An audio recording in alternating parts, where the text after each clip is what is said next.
No, yo Por lo tampoco. menos yo lo he revisado esta tarde y está en el aula. Sí, está subido. Está subido, bien.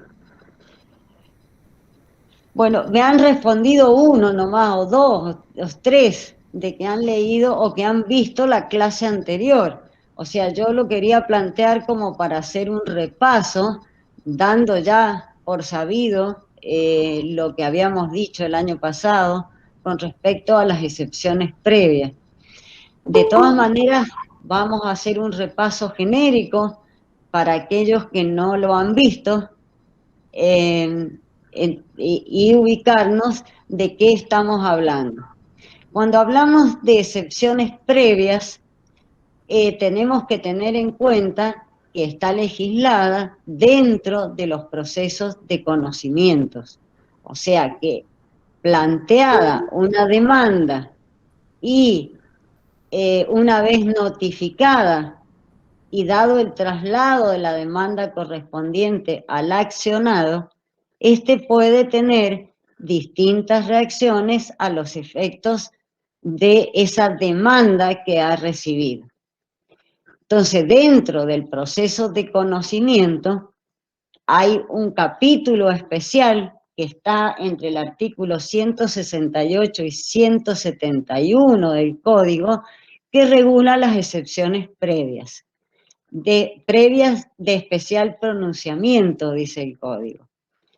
Esta regulación es muy similar a la que tenía el Código derogado, que las excepciones previas estaban modificadas por la Ley 2637 y había modificado al Código originario de Podetti en el tiempo del que se le daba traslado. O sea, en el Código de Podetti, planteadas las excepciones previas, que debían ser dentro de los primeros 10 días de notificada el traslado de la demanda, en el caso de ser interpuesta, o sea, en el código original de Podetti la debía interponer dentro de los 9 días. Por la reforma de la 2637 podían interponerse dentro de los 10 días. O sea que cuando se corre traslado de la demanda, el término de defensa es de 20 días. O sea que se lo cita para contestar demanda y comparezca a estar a derecho dentro de los 20 días. Entonces, en el código de Podetti, dentro de esos 20 días, los primeros 9 días podían deducir las excepciones previas. La reforma de la 2637, que fue el código que hemos derogado con el nuevo código, eran 10 días. Y en el código actual, estas excepciones previas pueden deducirse junto con la contestación de la demanda. O sea que ya no hay un término previo, o sea, primero deducir la excepción previa para tramitarla y luego eh, corría nuevamente el término de contestación de demanda. Ustedes supongan, en el código anterior, cuando se deducía cualquiera de las excepciones previas y se le daba trámite, se daba traslado por 10 días al actor. Esto suspendía los términos de contestación de demanda. En la actualidad, en el código actual, la excepción se debe interponer junto con la contestación de la demanda y son 20 días. O sea que son las únicas modificaciones que ha tenido el código actual. En el resto de la enunciación legal de estas excepciones es lo mismo, o sea que tienen el mismo trámite. Por lógica, al tener distinto término de interposición, o sea, en el código derogado teníamos 10 días para interponerlo. Interpuesta se le daba trámite a la excepción y en caso de resolver, que se resolvía la excepción en forma favorable o desfavorable, comenzaban a correr, desde que quedara firme ese auto de que admitía o rechazaba las excepciones previas, comenzaba a correr el término para contestar la demanda. En el código actual, como se interponen en forma conjunta, el trámite es conjunto, o sea, si se ha corrido traslado de la demanda, el demandado contesta la demanda e interpone excepciones previas, lo va a tener que hacer en la misma contestación de demanda, nada más que va a tener que particularizar distintos capítulos de la demanda con respecto a la excepción que se vaya a deducir. Las excepciones están enumeradas en el Código Procesal Civil, que son las de incompetencia, las de litispendencia, la de cosa juzgada, la de falta de personería o representación de las partes o de falta de capacidad procesal, la de defecto legal, que es cuando hay algún error que no haga posible la contestación de la demanda o alguna cuestión formal de los requisitos que se le hayan o que se requieran a los efectos de poder contestar en forma correcta la demanda. La tramitación actual de las excepciones previas están previstas en el artículo 170 del Código. Entonces, este trámite de las excepciones no los tienen que confundir con el proceso de conocimiento. O sea, porque esto produce como un paréntesis dentro del proceso de conocimiento y cuando se le da trámite a estas excepciones previas, se suspende el procedimiento de conocimiento hasta tanto se resuelva la excepción. Por allí, nuestro código nuevo, nuestro código actual, nos dice que las excepciones deben ser resueltas en la audiencia inicial, cosa que no se torna muy complicado a los efectos de resolverlo en este momento. Pero si ustedes razonan el artículo 170, que es el que nos da el trámite de las excepciones de previo y especial pronunciamiento, dice que una vez interpuesta la excepción en la contestación de demanda, se le va a dar traslado de las excepciones junto con el traslado de la contestación de demanda al actor. El actor las va a poder contestar en ese traslado de contestación de la demanda.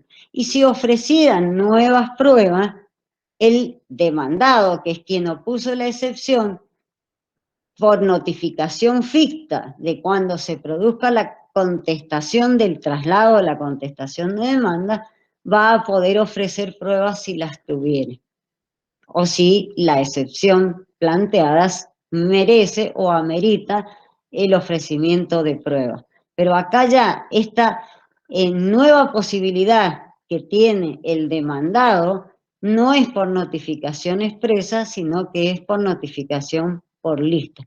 Notificación expresa o notificación por cédula, como sería el traslado que le corresponde. Y acá dice el código que en el caso de que se le diera trámite, va a producir la suspensión del proceso principal. O sea que se le va a dar trámite previo, suspendiéndose el proceso de conocimiento y tramitándose la excepción de previo y especial pronunciamiento. En el caso de que hubieran pruebas, el juez tiene 10 días para admitir la prueba y ordenar la sustanciación de estas pruebas. Y le dará intervención al Ministerio Fiscal, o sea que le va a dar vista al fiscal y con posterioridad va a resolver. ¿Qué tendríamos que interpretar? ¿Que para resolverlo tendría que esperar la audiencia inicial o la va a resolver con anticipación? Si tiene suspendido el expediente, el proceso principal, lógicamente que la va a resolver antes de fijar la audiencia inicial. ¿Por qué? Porque los efectos de la admisión o el rechazo de la excepción previa va a producir distintos efectos sobre el procedimiento. Supónganse que se admite una excepción previa de falta de personería, de defecto legal, o puede ser de incompetencia también. En el caso de que sea de incompetencia, el juez la va a tener que remitir, dice el código, al tribunal competente. Esta también es una diferencia que existe con el código derogado, porque en el código derogado la sanción de la incompetencia era el archivo de la causa. O sea que si había incompetencia, el juez archivaba la causa y en caso que se quisiera iniciar de nuevo, lo iban a tener que iniciar ante el juez competente. El código actual trae una modificación y dice que en el caso que admita la excepción de incompetencia, lo va a tener que remitir al juez que sea competente.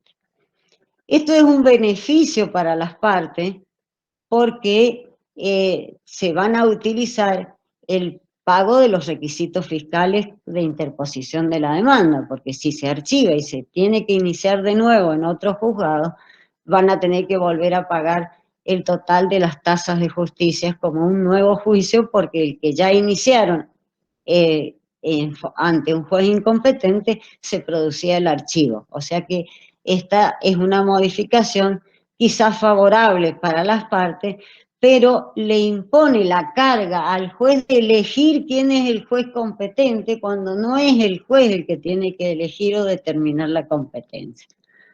Pero es como está legislado estas excepciones previas y los efectos de su resolución.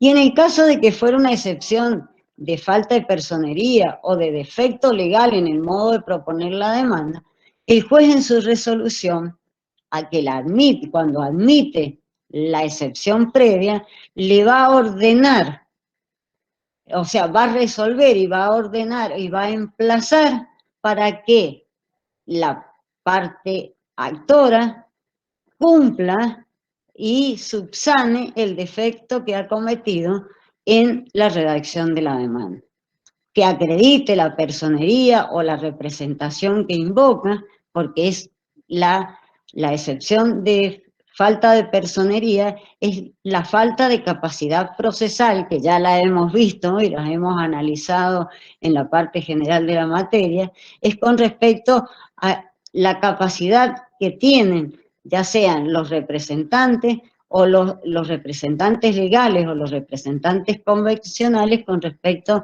a la representación que invocan. Entonces, en caso de que haya un error en esa representación y el demandado la haya observado, el juez lo va a mandar en un plazo determinado, que lo va a imponer en ese auto que resuelve el juez, para que la subsanen a esta falta de representación. Si la subsana en debido tiempo, en el término que le concede el juez va a ordenar que siga el proceso adelante. Pero puede ocurrir que no subsane este defecto dentro del término que se le ha concedido, entonces la sanción que trae el código para quien no cumple es del desistimiento del proceso. O sea, lo va a tener por desistido al proceso y ahí va a concluir la excepción previa y va a hacer caer al proceso principal porque le falta uno de los requisitos esenciales. Este sería el trámite que está previsto dentro del proceso de conocimiento. Ahora yo les pregunto, ¿estas excepciones previas pueden ser deducidas en cualquier procedimiento o nada más que en los procesos de conocimiento? ¿Qué les parece a ustedes? Parecería que en todos, ciertos. Parecería que en todos. ¿Por qué me decís parecerías que en todos? Y porque imagino que la justificación o los tipos de situaciones que habilitan las excepciones previas, por ejemplo, una falta de personería o problemas de competencia o dependencia, se pueden presentar en todos los procesos, independientemente del conocimiento amplio o monitorio. Entonces, parecería que sí. Parece, es así. O sea que si bien las excepciones previas están reguladas en estos, creo que son 4 o 5 artículos, son aplicables a todos los procedimientos.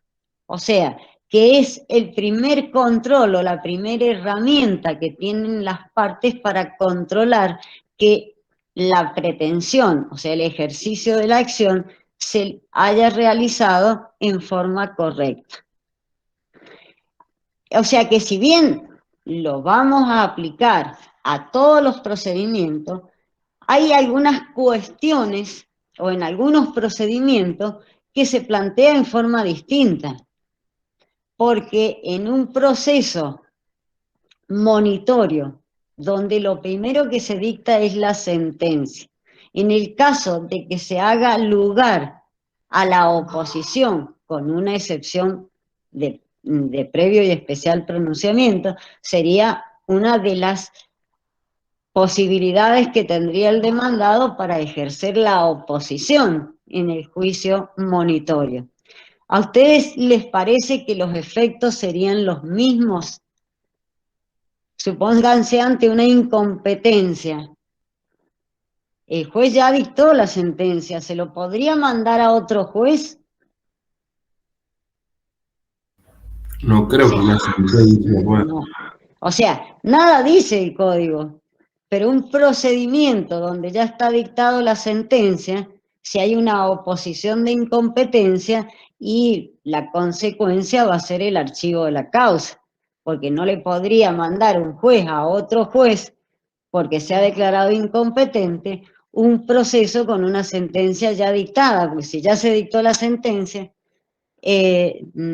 la etapa que corresponde es la ejecución de sentencia, la que va a continuar. Entonces, ¿Y qué procedimiento en caso de las sentencias tiene que volver a iniciar el proceso monitorio ante el juez competente o qué? Exactamente, o sea que si en el caso que por una oposición se rechace, o sea, se haga lugar a la excepción de incompetencia, podrá iniciarlo ante el juez competente un nuevo juicio. Tendrá que pedir la restitución de la documentación, del título y todo con lo que inició, y lo tendrá que deducir ante el juez competente. O sea, lo que yo quiero es que ustedes se ubiquen dentro del desarrollo de los procedimientos especiales, que es de lo que trata esta materia, de que las excepciones previas se pueden tramitar en todos los procedimientos y que solo están reguladas dentro del proceso de conocimiento. Y el por qué están reguladas acá es porque es el proceso más amplio, donde está regulado todas las defensas que se pueden deducir en un procedimiento. O sea, actualmente en nuestro código que tenemos procesos de conocimientos especiales, procesos de garantías constitucionales, pero que todos siguen la estructura del proceso de conocimiento, estas medidas previas podrán ser planteadas en cualquier proceso que se tramite. Eso es lo que les tiene que quedar claros a ustedes. Y hacer esta comparación de la legislación vigente y de la derogada, porque es de donde toma sus orígenes y su aplicación. Esto yo el año pasado, por razones de tiempo, no se los di tan detalladamente, por eso es lo que les estoy agregando este año con respecto a la tramitación y a veces a las preguntas de consultas que ustedes tienen para ubicarlo de que esta regulación que hay de las excepciones previas es para todos los procesos iguales y a su vez tiene su relación con los incidentes. Ustedes recuerdan que cuando dimos el tema de incidentes, yo les dije en la clase de que las excepciones previas eran un incidente. ¿Por qué? Porque están resolviendo cuestiones accesorias, no están resolviendo la cuestión principal por la cual se ha tramitado el proceso. O sea, cuál es el objeto de la litis y cuál es la pretensión del objeto principal. Cuando se tramitan estas excepciones previas, no afectan al objeto de la litis, a excepción de que se admitieran y hicieran caer el proceso principal, como ya serían no las excepciones previas de especial pronunciamiento, que serían las dilatorias, sino las excepciones perentorias, que son aquellas que se resuelven con la sentencia y que son los incisos 7 y 8 de las excepciones previas que se enumeran, que tendrían que estar muy claras a los efectos de que se resolvieran previas. Supónganse una excepción de pago, es una excepción, pero también es una defensa.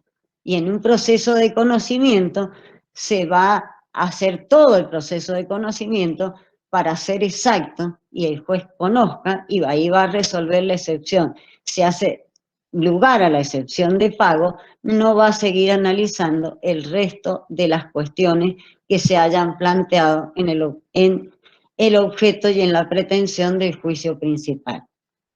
También está la excepción de prescripción, que puede ser opuesta como excepción previa o como defensa. Para ser resuelta como excepción previa, tendría que estar planteada o estar evidente dentro del proceso de que es una cuestión para resolverla de puro derecho y que no necesita prueba, porque si el juez advierte que necesita prueba la excepción planteada, cuando son cualquiera de las excepciones del inciso 7 y 8, va a tramitar el expediente, no va a suspender el trámite del principal y la va a resolver en la sentencia. Lo mismo ocurriría con una falta de legitimación ad causam. Nunca la va a resolver de previo y especial pronunciamiento, sino que la va a resolver en la sentencia.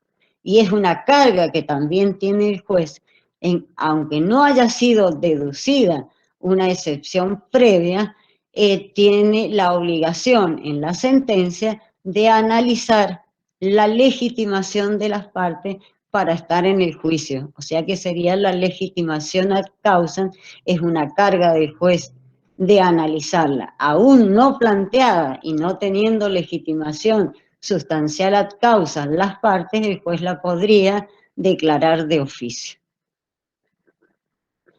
Las demás, las excepciones que también puede declarar de oficio el juez, porque si no se deducen en debido tiempo, las excepciones ya no se las excepciones previas no se las puede, que sería con la contestación de la demanda, ya no se podrían oponer. Pero si fueran cuestiones de competencia, siempre que no sean cuestiones de competencia territorial, el juez tiene la oportunidad de declararla de oficio hasta antes de admitir la prueba, o sea que las podría declarar al iniciar la audiencia inicial. O sea, hasta ese momento podría declarar el juez de oficio, sin que las partes lo hayan planteado, la excepción de incompetencia. O sea que esta también es una facultad que el código, que la ley le deja al juez a los efectos de poder resolver o controlar estas cuestiones, que las pueden controlar las partes o las puede controlar de oficio el juez, como es la competencia. Bien, esto es lo que yo les quería agregar, por eso les preguntaba si ustedes habían leído el caso de jurisprudencia que habíamos publicado en la página del Poder Judicial, en el aula. que yo en la clase pasada les dije que porque tenía muy mala conectividad, que se me caía en forma inmediata por el viento, cada 10 minutos se me caía la conexión, y terminó el doctor Rizzo Patroni, y yo les dije, el material se lo vamos a subir al aula, y lean el caso de jurisprudencia, porque realmente me pareció importante, pero no sé cuántos lo han leído. Sean sinceros, díganme, ¿somos muchos o somos pocos? Profe, yo no lo había visto, Yo recién no ahora lo lo acabo de encontrar. Yo lo Bien, mismo. Vi todos los videos, pero no sabía que estaban esos falsos. bien, perfecto. Bueno, yo Cuestiones entonces, que nos dividieron, entonces eso no lo vi porque estaba más abajo. claro, está dentro del material. O sea, está primero lo de los fallos y después están las cuestiones de la demanda. Pero bueno, yo les quiero plantear este caso de jurisprudencia, se los voy a plantear, se los voy a contar, así después ustedes yo les puedo preguntar y a ver si lo vamos completando. El caso que yo les había subido a la página para que leyeran, ¿alguien lo leyó? ¿Me dijo que sí o no? ¿Alguien que me pueda hacer el relato? Nadie. Así que no, Norita. No, parece que no. Bueno, el caso particular es el siguiente. Una persona demanda por división de cosas comunes a su condómino.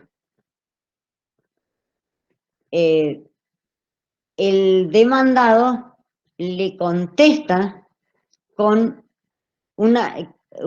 contesta la demanda y reconviene por prescripción. O sea que tenemos una demanda de división de cosas comunes y una contestación de demanda y una reconvención. En la reconvención, el demandado demanda por prescripción adquisitiva. ¿Se ubican? ¿Qué tipos de procedimientos tenemos acá? ¿Qué les parece? Tenemos Y un procedimiento de conocimientos. era un procedimiento especial el de división, ¿no? ¿Cómo? Es un procedimiento especial el de división de cosas comunes. O sea que está legislado dentro de qué tipos de procedimientos. De conocimiento especial. De conocimiento especial. O sea que los dos están dentro del mismo tipo y del mismo capítulo de los procesos de conocimiento especial.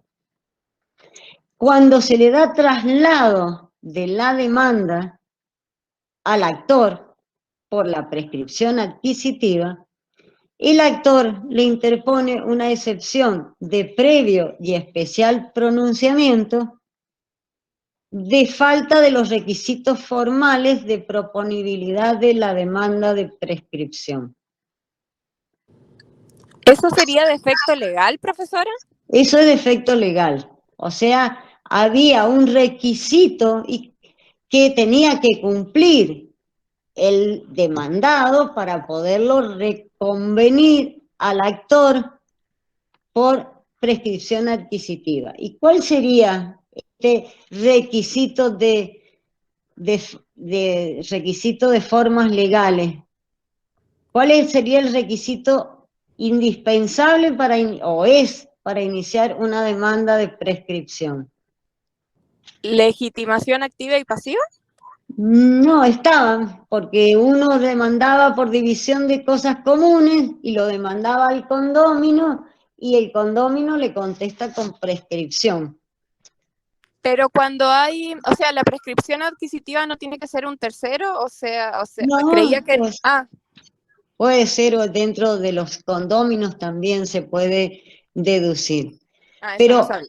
requisito formal, no vayamos a la legitimación porque recién les termino de decir que la legitimación ad causam, que sería la legitimación activa y pasiva de las partes en juicio, las pueden deducir las partes y la puede controlar el juez, pero va a ser en la sentencia. Y acá yo les estoy diciendo que le opone una excepción de falta de requisitos formales que hacen a la improponibilidad de la demanda. ¿Profe, es el plano de mensura para la prescripción? Exactamente.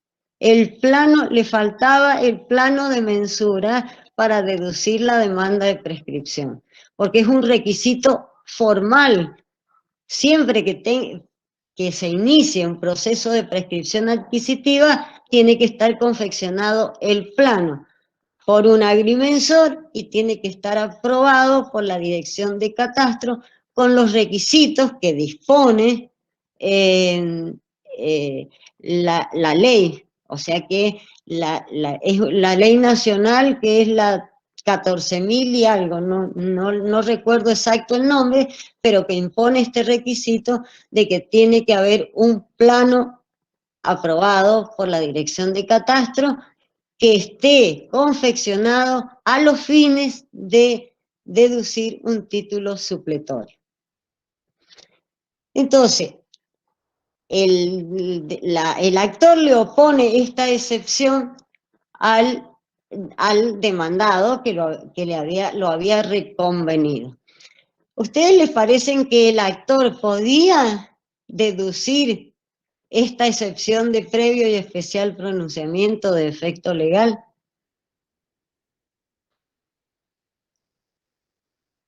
¿Qué les parece? Piensen que tenemos actor, demandado. El demandado contesta y deduce una nueva demanda y se le da traslado al actor. El actor puede oponer esta excepción de previo y especial pronunciamiento. ¿Qué les parece? ¿Qué les dice la lógica? No les pido lo que dice el código. Es una cuestión de razonamiento. Para mí sí. Que sí, sí puede. Y sí puede. ¿Por qué puede? Y por lo de la reconvención. Por lo de la reconvención. O sea que la reconvención es ¿qué? Es como una nueva acción. Es una nueva acción. Como que él sería el demandado, entonces Aida puede ejercer. Claro, porque en la reconvención el actor pasó a ser ¿qué? Demandado. Entonces, siempre las excepciones previas la va a poder deducir el demandado, no el actor. Pero en el caso de la reconvención, el actor pasa a ser demandado. Entonces, opone esta excepción. ¿A ustedes qué les parece que resolvió el juez de primera instancia? ¿O qué puede llegar a resolver un juez de primera instancia con estos pequeños elementos que quedan planteados en el proceso? Porque normalmente la excepción previa no tiene una cantidad de pruebas que sean importantes para producir. O sea que tal como yo les estoy relatando la cuestión, el actor, el demandado, reconviene con una acción de prescripción y el demandado, que sería el actor, le dice: mire, tiene un defecto en el modo de proponer la demanda, yo no puedo contestar de esta demanda porque falta un requisito formal que es el plano. ¿Ustedes qué creen que el juez puede haber resuelto de primera instancia? ¿Por qué? Deducida esta excepción, le dieron seguramente que vista al fiscal y el juez tenía que resolver. ¿Qué les parece a ustedes que tenía que resolver el juez? Emplazar al actor, digamos, en este caso el demandado, Ese sería a que cumpla. Exacto, ese sería el efecto. Pero primero, ¿qué va a hacer el juez? ¿Le da lugar a esa excepción? La va a admitir, o sea, va a hacer lugar a la excepción de previo y especial pronunciamiento.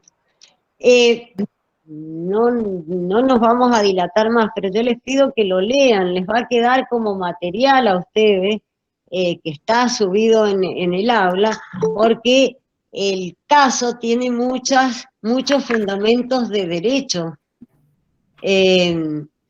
o sea, y desarrolla distintas posturas desde el ámbito del derecho. Entonces a ustedes les va a servir para fundamentar y para entender mejor esta situación y lo que yo les estoy comentando. O sea que el juez admite la excepción y además de admitir la excepción de previo y especial pronunciamiento, ¿cómo son los efectos? ¿Cuáles son los efectos que le impone? Ya me lo dijiste. Aplazarlo a que cumpla y que subsane el defecto. Exacto. Si no lo cumple, se entiende como que desestimó el... Claro, el juez le va a admitir la excepción de previo y especial pronunciamiento y lo va a emplazar, en este caso lo emplazó en 30 días a acompañar el plano debidamente confeccionado y aprobado. ¿Y desde cuándo se le van a comenzar a contar esos 30 días? ¿Qué les parece a ustedes? Aplicando todo lo que ya venimos aprendiendo de derecho procesal. Porque el auto va a decir admitir la excepción de previo especial pronunciamiento de efecto legal y emplazar al actor a que en el término de 30 días acompañe el plano aprobado conforme a las leyes que lo requieren, bajo apercibimiento de tener por desistido del procedimiento. Ustedes son abogados, salió esa resolución, ¿cómo van a hacer para que se cumpla o cuáles son las herramientas que a ustedes les parece que van a tener para cumplir y para poder proseguir con el proceso adelante? ¿Cuándo le empezarían a contar los 30 días que tiene el demandado para acompañar el plano? Lo que se ha dictado es un auto. A los 5 días. A los 5 días, ¿por qué 5? Si el juez le dio 30. No, a los 5 días ahí va a empezar a correr el plazo porque va a quedar firme ese auto, digamos. Entonces, a partir de, ¿cómo lo dirías? A partir de la notificación, ¿o no? A partir de la notificación. A partir de la notificación, ¿qué otra herramienta tenía la parte contraria? Este auto, ¿era apelable o inapelable? Es apelable. Es apelable. ¿Por qué es apelable? Porque expresamente lo establece el código. Porque expresamente lo establece el código. Entonces, se dicta el auto, el juez lo acepta y lo emplaza al demandado. Pero, ¿cuándo va a comenzar a correr? Una vez que esté notificado y firme. Porque podría ocurrir que la contraria lo apelara. Entonces, si apelaba ese auto hasta que no vuelva modificado o confirmado, y el efecto de la apelación es suspensivo, así que no le corrían los términos a las partes para cumplir con ese emplazamiento del juez. ¿Lo entienden a esto? Si no lo entienden, me lo vuelven a preguntar.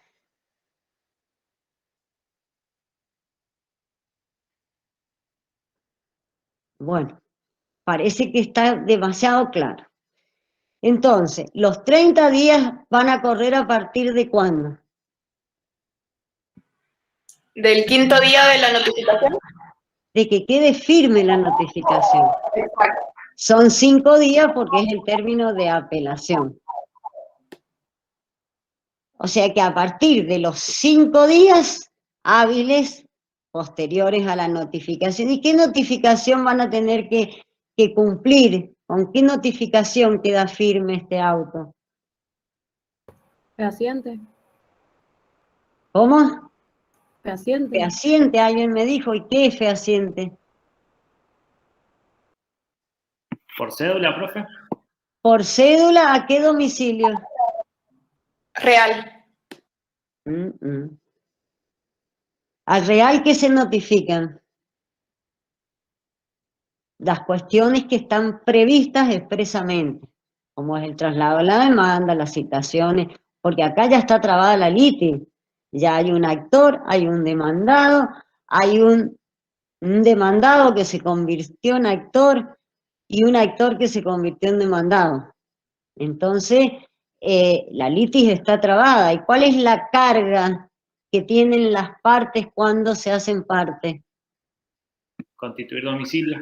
Constituir domicilio. Entonces, ¿a qué domicilio lo vamos a notificar? Al constituido en el proceso. Al constituido en el proceso. O sea, va a ser por cédula al domicilio constituido. Esa va a ser, aparte, de una vez que reciban la cédula en ese domicilio, van a comenzar a correr el término de apelación.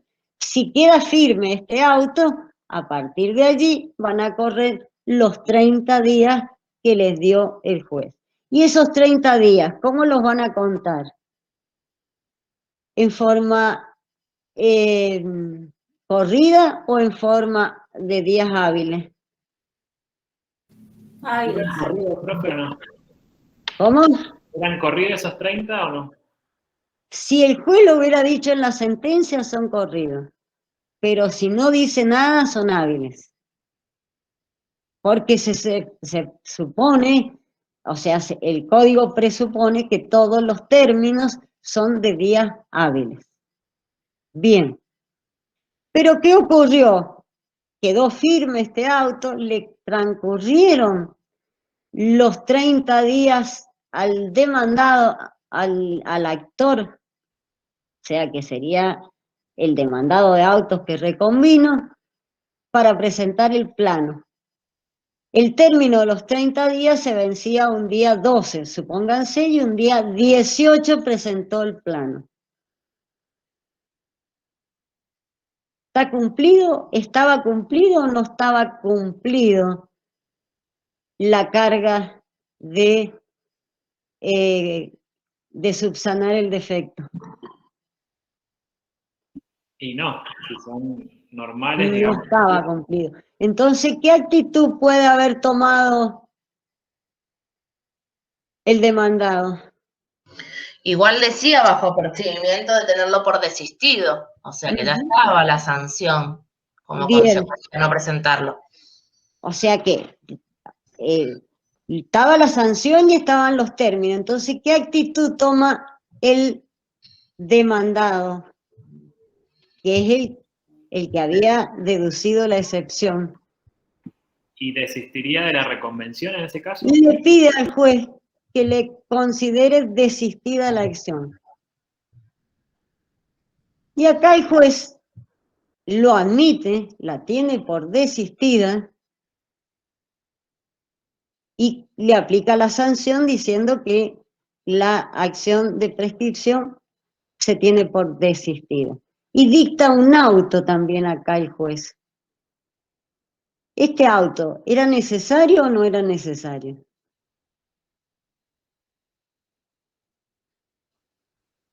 No, para mí no. No, porque era tener por cumplida la sanción que decía la resolución. Entonces el demandado, que había acompañado el plano 2 días o 3 días después de que se le venció el término, apela. ¿Qué le puede haber dicho la Cámara?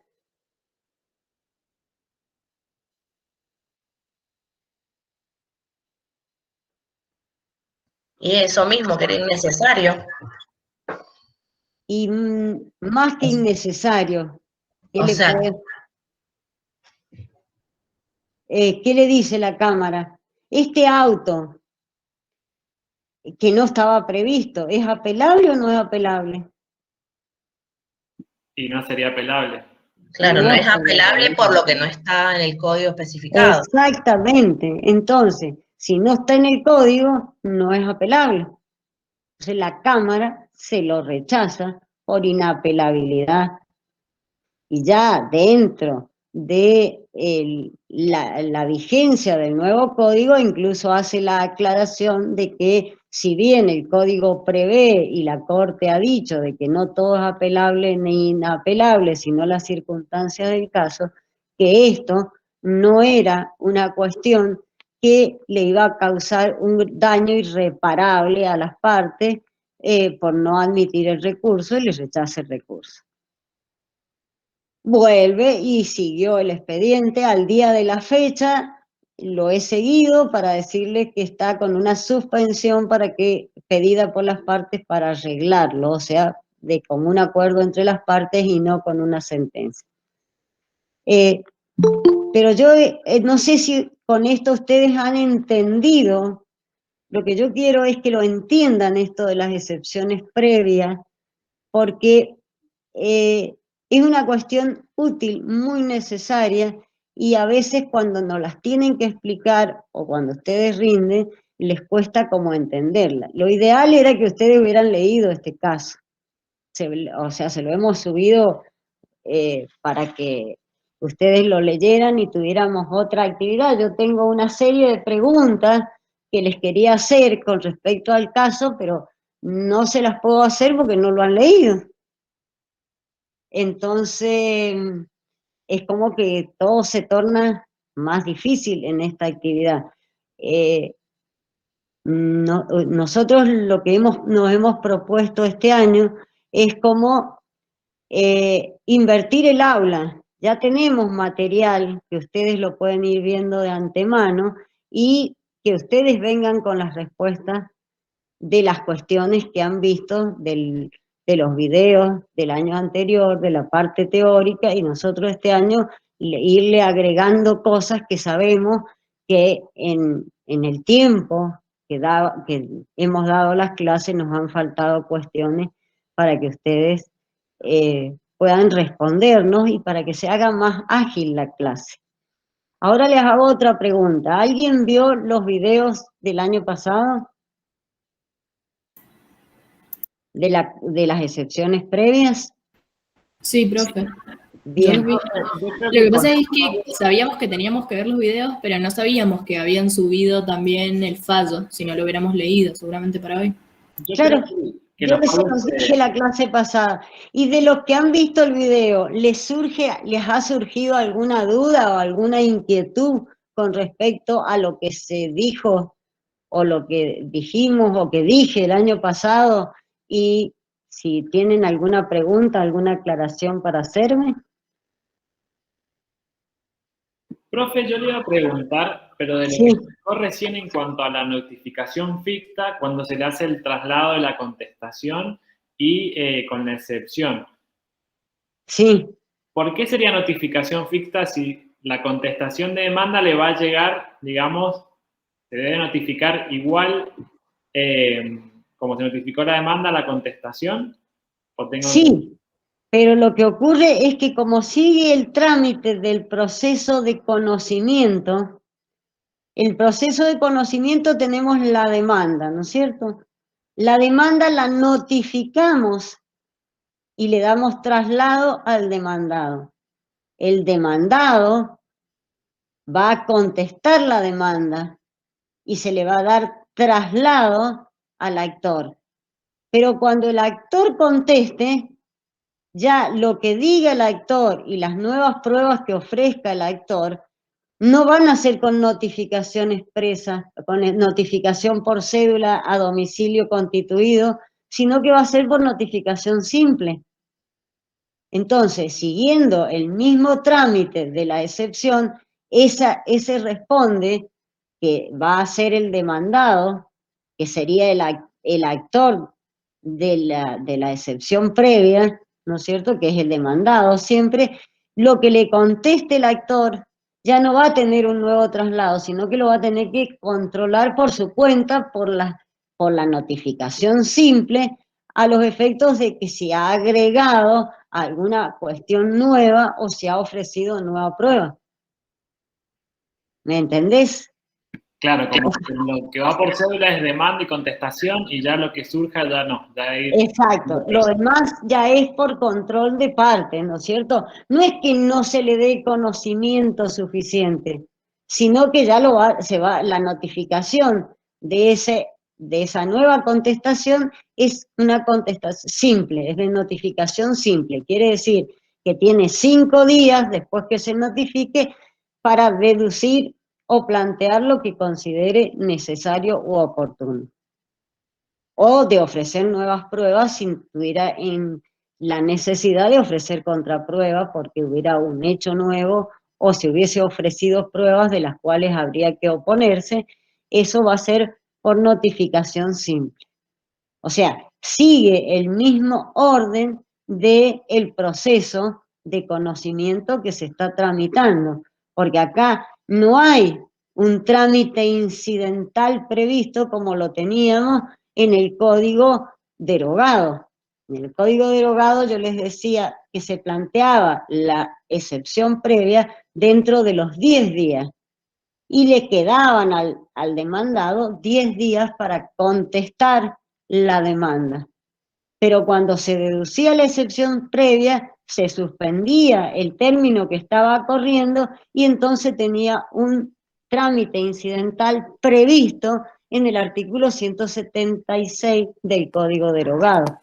En cambio, acá no hay a los 10 días contesto la demanda y después me quedan 10 días. O sea que dentro de los efectos que tenía el código anterior, una vez que estuviera subsanado el defecto o que se hubiese rechazado la excepción previa, era del modo en que volvían a correr los términos para contar los 10 días que le quedaba al demandado para contestar la demanda.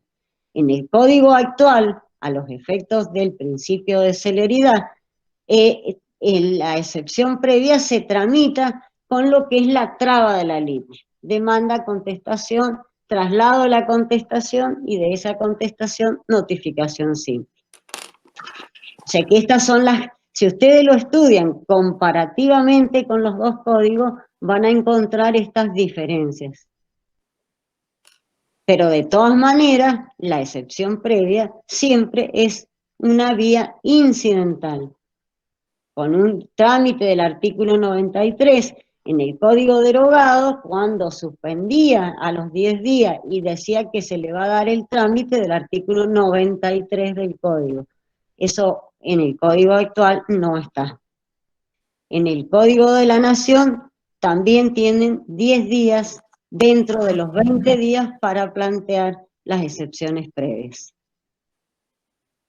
Estas cuestiones, si bien parecen simples, de acuerdo en el ámbito que se litigue, ustedes van a tener que tenerlos en cuenta en el Código Procesal de la Nación, si litigan en lo federal, el Código de la provincia actualmente, o si litigan en otra provincia, tendrán que leer el Código de otra provincia como están previstas.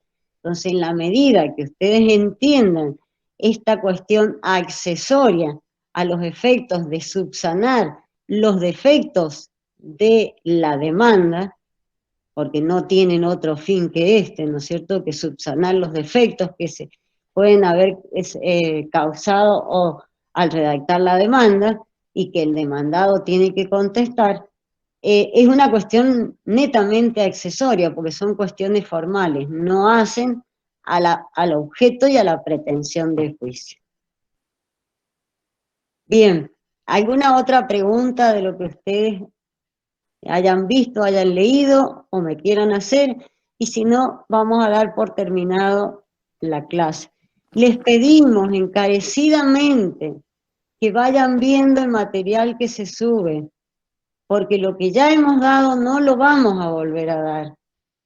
Si ustedes vienen con ese material visto, vamos a poder hacer más dinámicas las clases y que sean enriquecedoras porque se llevan más contenido. Esa es la propuesta nuestra. No, parece ser que no la estamos alcanzando. Sí. Disculpe, yo tengo una pregunta sobre excepciones previas en cuanto a los instrumentos que debo acompañar. cuando la interpongo, que por ejemplo si yo es una excepción de cosa juzgada, tengo que acompañar el testimonio de la sentencia. Y en el caso cuando el código habla de transacción, conciliación, ahí es donde tengo dudas. Si es transacción, sería el contrato, y después si es desistimiento, sería un auto, el testimonio del auto, o sería Sí, lo que pasa es que el desistimiento se plantea en el mismo proceso. O sea, a excepción de que hayan hecho un convenio, alguna conciliación, una mediación, una transacción donde se haya incorporado que una de las partes desiste. Entonces, el desistimiento del proceso o el desistimiento de la acción. Porque ¿Y la caducidad del derecho con qué se acompaña?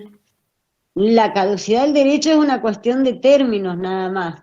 La caducidad de derecho, fíjense que en el código anterior no estaba, y en el código actual sí está la caducidad de derecho, porque el nuevo Código Civil ha incorporado la caducidad de ciertos derechos.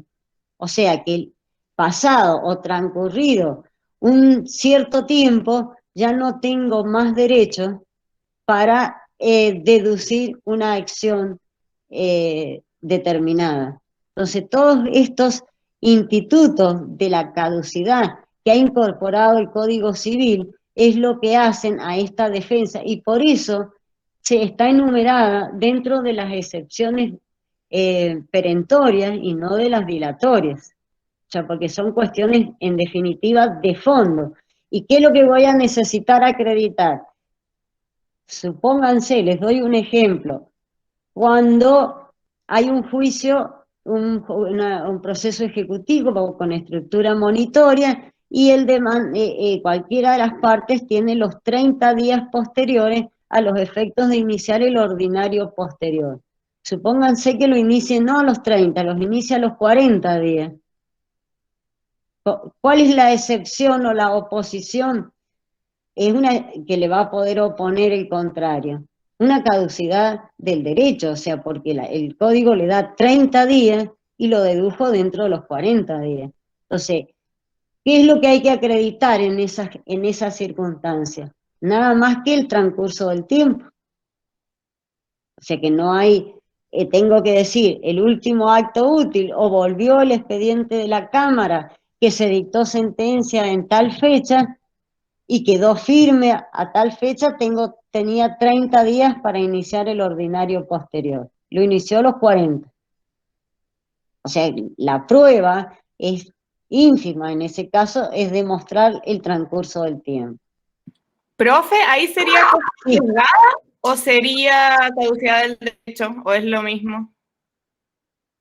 No te entendí la primera parte.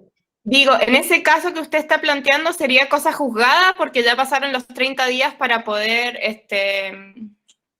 Y podría plantearse cosa juzgada porque ya está firme y la sentencia pasó a tener cosa juzgada material, o esto de la caducidad del derecho. También tiene caduco el derecho porque se ha planteado fuera de los términos que prevé la ley. ¿Se podrían plantear las dos, entonces? Se podrían plantear las dos. Ok. Sí. Profe, le hago una pregunta. Por ejemplo, ¿de qué va a depender, a ver si razonó bien, de plantear una excepción de pago? Si yo cuento con el instrumento, lo planteo como excepción, y si no, como defensa, ¿de eso va a depender? Exacto. Sí. Si en el caso en que el recibo estuviese completo y reuniera todos los requisitos que dice el Código Civil, porque no es cualquier recibo de pago el que yo tengo que plantear para que sea una excepción previa, si lo planteo. Si el instrumento con el cual acredito el pago reúne todos los requisitos que me dice el Código Civil y me extingue la acción. El problema es si tengo un recibo con todos los requisitos, pero es por una suma determinada y no es la misma suma que tiene la pretensión del actor, o que lo quiero probar por otros medios, o planteo la excepción, tengo el recibo que no está totalmente completo, cancelatorio, y ofrezco otras pruebas. En ese caso, el juez la va a pasar a resolverla en la sentencia, por más que la hayan deducido de previo y especial pronunciamiento. Ahora, si el recibo es completo, el documento, el instrumento con el cual se opone la excepción, y realmente no quedan dudas de que está extinguida la pretensión, y ahí sí la va a poder resolver el juez como de previo y especial pronunciamiento. Mucho depende de la prueba en estas últimas excepciones que están previstas en el inciso 7 y el inciso 8, que el código las enuncia como excepciones dilatorias, a pesar de que están dentro de las excepciones previas. O sea, todo va a depender de la prueba que se acompañe. O sea, si la prueba es indefectible, o sea, que no quedan dudas, es lo mismo que una excepción de prescripción. Si el juez la va a resolver como excepción previa o la va a resolver en la sentencia. Si necesita de una serie de pruebas para poder determinar de que hay prescripción o que no está muy clara, y lo va a resolver en la sentencia. Si los términos de la prescripción evidentemente están vencidos, el juez lo declarará de puro derecho y lo va a resolver antes de como excepción previa. ¿Me entienden en qué consiste de las excepciones cuando tienen cuestiones de fondo? Todo depende de la prueba, o sea, de cuál es el convencimiento que yo le acerco al juez para que me la admita de previo especial pronunciamiento o me la lleve a la sentencia.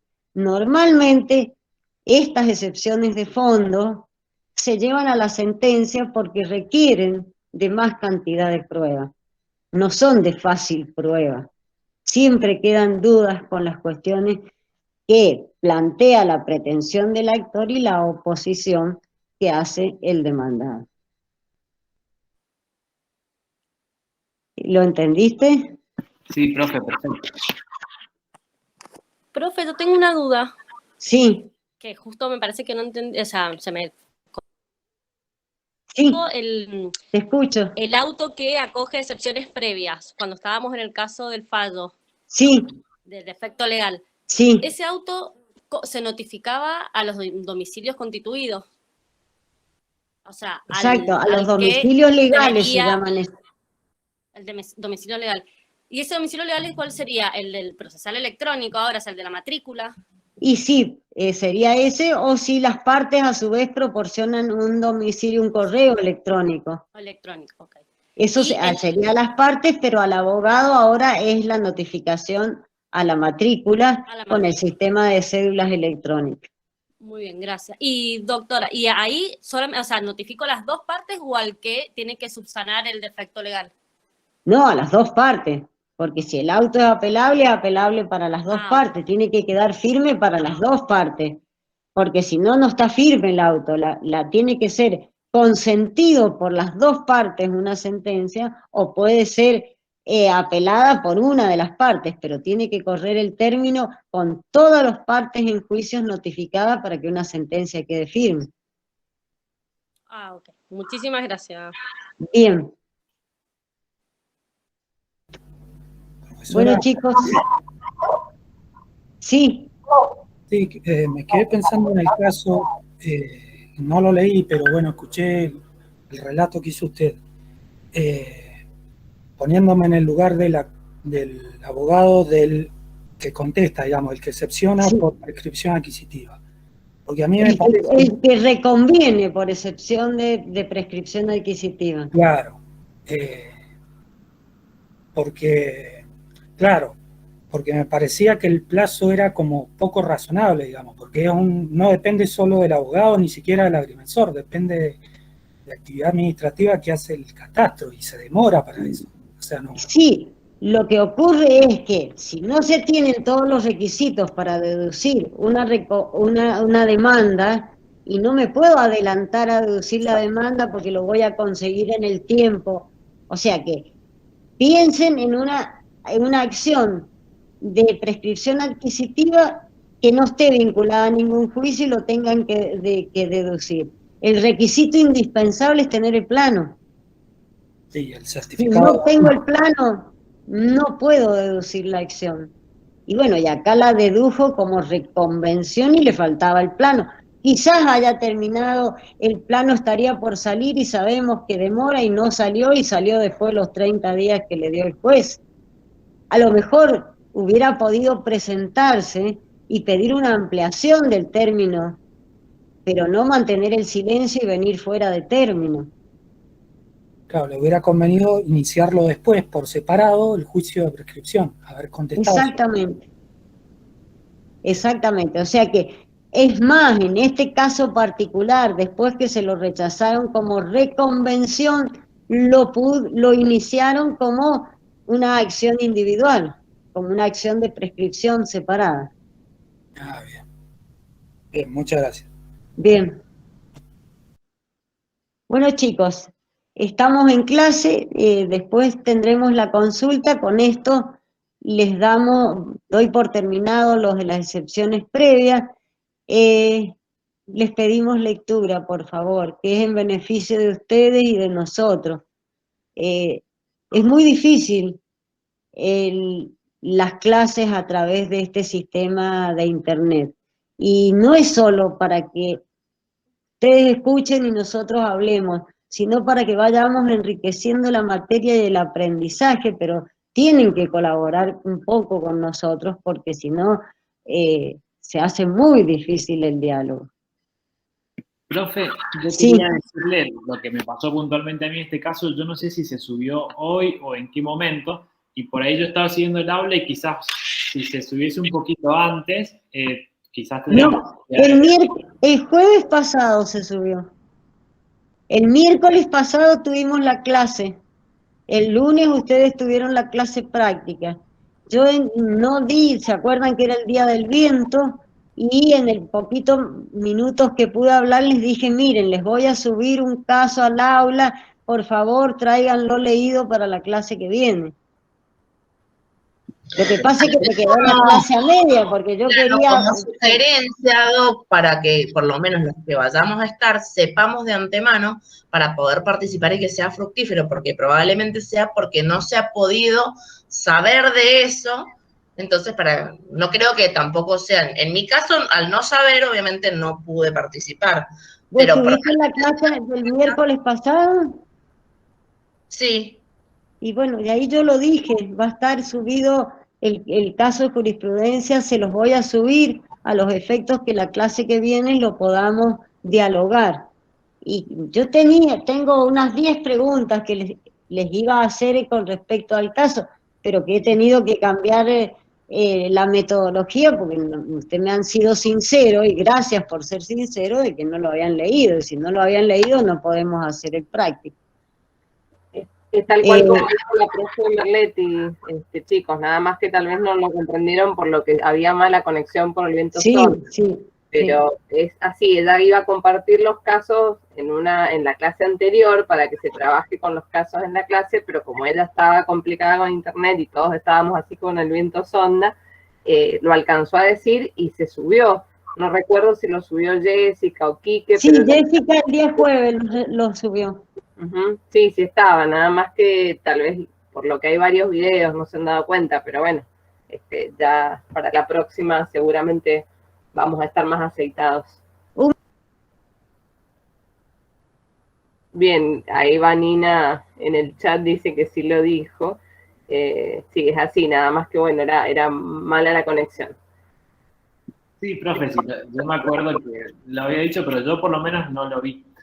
Profe, yo tampoco lo vi y miré ayer el aula virtual por el tema de las actividades que íbamos a hacer. Como tuvimos clase el día lunes, pensé que iban a subir una actividad y miré el aula y no lo vi.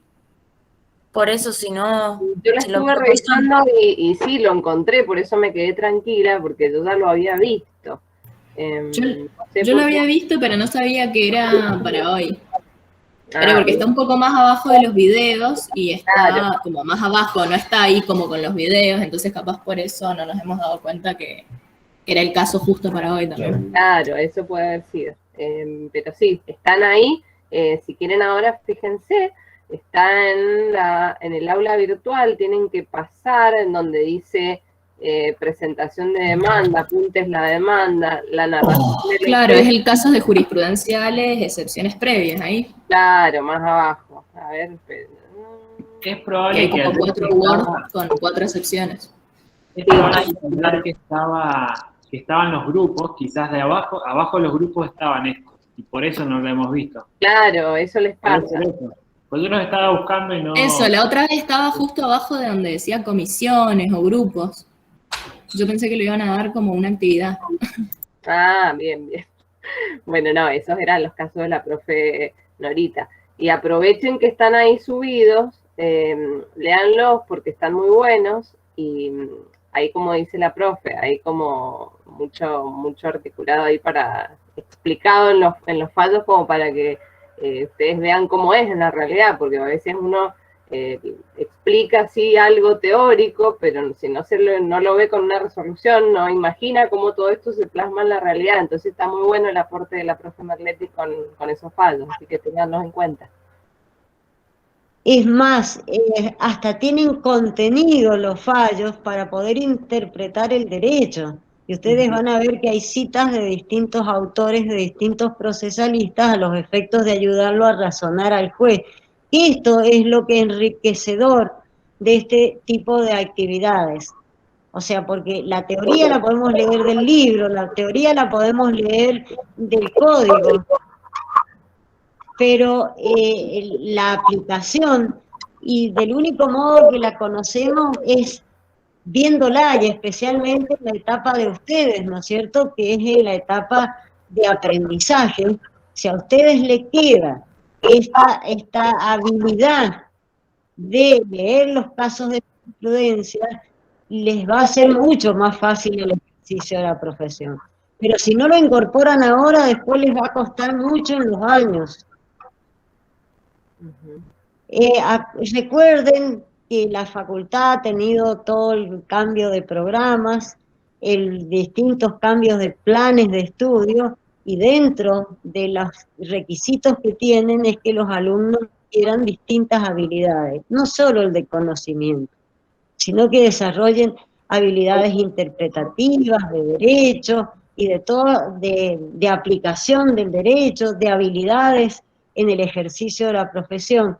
Y esto, del único modo que lo podemos hacer es que ustedes vayan colaborando con nosotros a los efectos de ir desarrollando esas habilidades que requiere la carrera, o sea, los nuevos planes de estudios. Ahí yo les estoy compartiendo pantalla, no sé si se ve el aula virtual. Sí, sí. Bien, ahí tienen todo lo que es la parte de la demanda, contestación, cómo elaborar una teoría del caso, y esos son los fallos que dice la profe. Casos jurisprudenciales, excepciones previas. ¿Sí? Ahí tienen los fallos, los descargos para leer.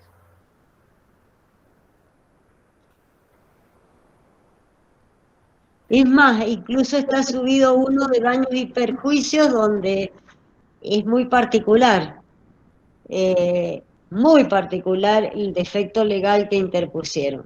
Pero no se los voy a contar. Léanlo y después, si tienen alguna duda, me lo preguntan. Bueno. Perfecto, profe, gracias. Sí, disculpe. Bien. Bien, damos por terminada la clase. Son las 20, ya estamos casi en horario de terminar.